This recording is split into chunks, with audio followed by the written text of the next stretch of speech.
tôn lệ ni tu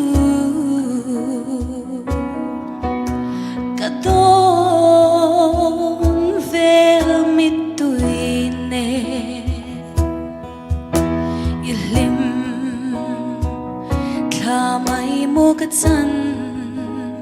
cả ngày thèm nè mô mà bơ xe suy lung đi lên xóa mây mô ý an ca darang tôn ni her lệ se chim tuổi bụi ral cả cài thengi a cham reng chin ka thin lai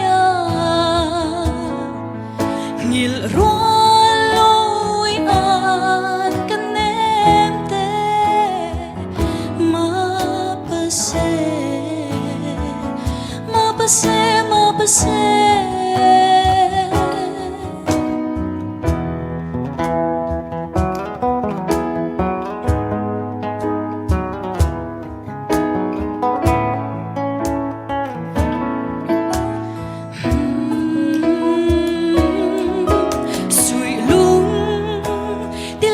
xóa mây mô ý an ca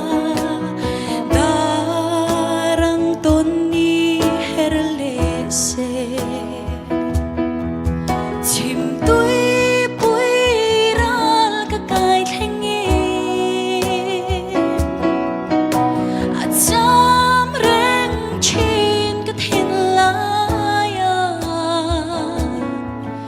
ngil ro